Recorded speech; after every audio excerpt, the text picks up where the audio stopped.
जय श्री राम भक्तजन। आपने अभी तक तुलसी रामायण वाल्मीकि रामायण पढ़ा या सुना है? बहुत कम ऐसे भक्त हैं जो हनुमद रामायण के बारे में जानते हैं। आइए जानते हैं हनुमद रामायण और महर्षि वाल्मीकि का दूसरा अवतार। ऐसा माना जाता है कि प्रभु श्रीराम की रावण के ऊपर विजय प्राप्त करने के पश्चात ईश्वर की आराधना के लिए हनुमान हिमालय पर चले गए थे। वहां जाकर उन्होंने पर्वत शिलाओं पर अपने नाखून से रामायण की रचना की, जिसमें उन्होंने प्रभु श्रीराम के कर्मों का उल्लेख किया था।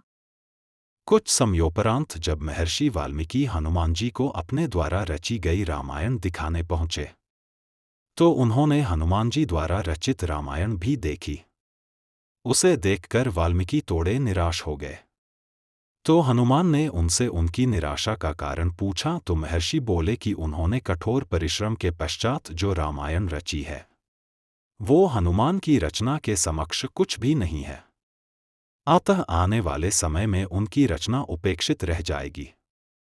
ये सुनकर हनुमान ने रामायण रचित पर्वत शिला को एक कंधे पर उठाया और दूसरे कंधे पर महर्षि वाल्मीकि को बिठाकर समुद्र के पास गए और स्वयं द्वारा की गई रचना को राम को समर्पित करते हुए समुद्र में समा दिया। तभी से हनुमान द्वारा रची गई हनुमद रामायण उपलब्ध नहीं है। तदुपरांत महर्षि वाल्मीकि ने कहा कि तुम धन्य हो हनुमान, तुम्हारे जैसा कोई दूसरा नहीं है। और साथ ही उन्होंने ये भी कहा कि वो हनुमान की महिमा का गुणगान करने के लिए एक जन्म और लेंगे। इस बात को उन्होंने अपनी रचना के अंत में कहा भी है। माना जाता है कि रामचरितमानस के रचयिता कवि तुलसीदास कोई और नहीं बल्कि महर्षि वाल्मीकि का ही दूसरा अवतार थे। महाकवि तुलसीदास के समय में ही एक पटलिका को समुद्र के किनारे पाया गया जिसे कि एक सार्वजनिक स्थल पर टांग दिया गया था ताकि विद्यार्थी उस गुढ़लिपि को पढ़कर उसका अर्थ निकाल सकें।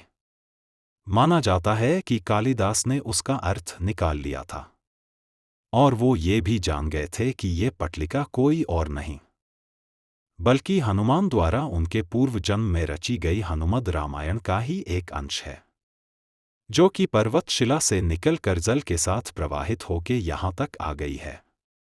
उस पटलिका को पाकर तुलसीदास ने अपने आप को बहुत भाग्यशाली माना कि उन्हें हनुमद रामायण के श्लोक का एक पद्य प्राप्त हुआ।